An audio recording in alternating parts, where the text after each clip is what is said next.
کیا آپ کو معلوم ہے کہ مردوں کی نسبت اکثر عورتیں ہی زیادہ لعن طعن میں ملوث ہوتی ہیں، اور یہ کہ اکثر اوقات گھریلو جھگڑوں کا سبب بھی کسی حد تک عورتیں ہی ہوتی ہیں؟ اور کیا آپ جانتے ہیں کہ زبان دراز اور فحش عورتوں کے متعلق اسلام میں کیا احکام ہے؟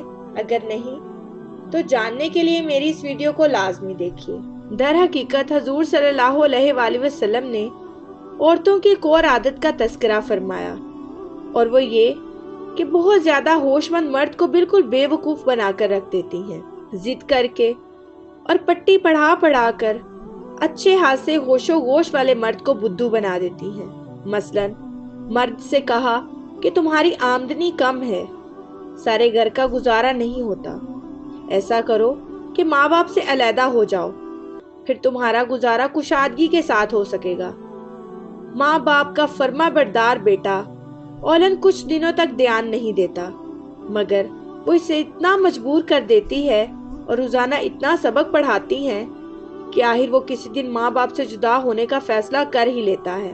وہ شخص جو بڑے بڑے اداروں کو چلاتا ہے، حکومت کے کسی اعلیٰ محکمہ کا افسر ہے، اس کے ماتحت بہت سے کام کرتے ہیں، باوجود اس بڑائی اور ہوش مندی کے اسے بھی سبق پڑھا پڑھا کر بلاخر اسے بھی اپنے ڈب پر ڈال ہی دیتی ہیں۔ اس کا سارا ہوش و گوش عورت کے سامنے کچھ کام نہیں دیتا، زیور اور کپڑے کے سلسلے میں اپنا مطلب پورا کر ہی لیتی ہیں۔ محلے کی کسی عورت نے ہار بنوا لیا تو سمجھیں گی کہ ہم پیچھے رہ گئے، ہمارا بھی ہار بننا چاہیے اور اسی ڈیزائن کا ہو، اور کم سے کم اتنے ہی تولے کا ہو جیسا کہ پڑوسن نے بنوایا ہے۔ شوہر کے سر ہے کہ ابھی بنے اور آج ہی آرڈر دو۔ شوہر کہتا ہے کہ ابھی موقع نہیں ہے، کاروبار مندہ ہے یا تنخواہ تھوڑی ہے۔ بس برس پڑی، تم کبھی فرمائش پوری ہی نہیں کرتے، ہمیشہ ہیلے بہانے کرتے ہو۔ کیا ضرورت تھی کسی کی بیٹی پلے باندھنے کی؟ خرچ نہیں چلتا ہے تو پاپ کاٹو۔ پہلی مرتبہ تو اتنی بات سن کر شوہر خاموش ہو گیا۔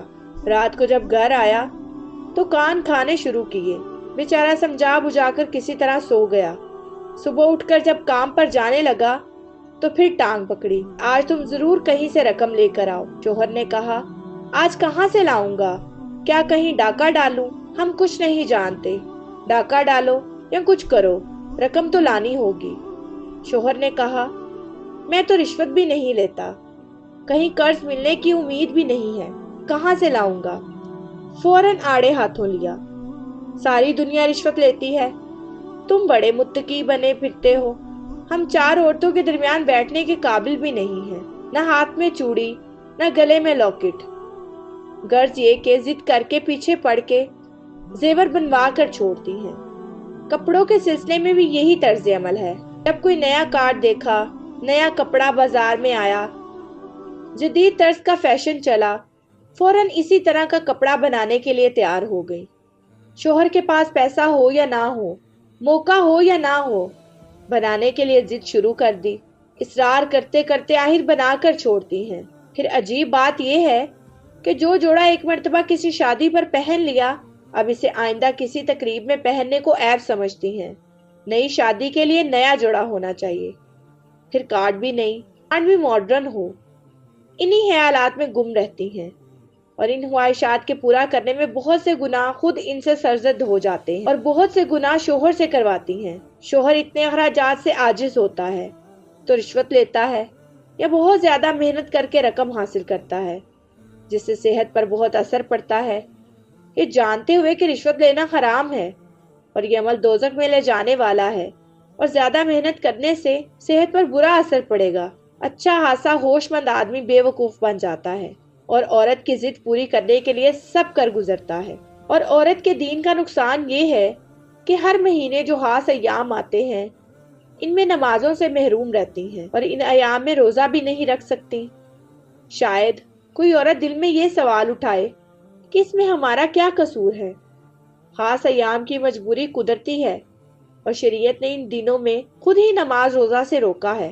اس سوال کا جواب یہ ہے کہ مجبوری اگرچہ فطری اور طبعی ہے، اور شریعت نے بھی ان دنوں نماز اور روزے سے روکا ہے، مگر یہ بات بھی تو ہے کہ نماز روزہ کی ادائیگی کی جو برکات ہیں ان سے محرومی رہتی ہے۔ فطری مجبوری ہی کی وجہ سے تو یہ قانون ہے کہ نیام کی نمازیں بالکل معاف کر دی گئی ہیں، جن کی قضا بھی نہیں۔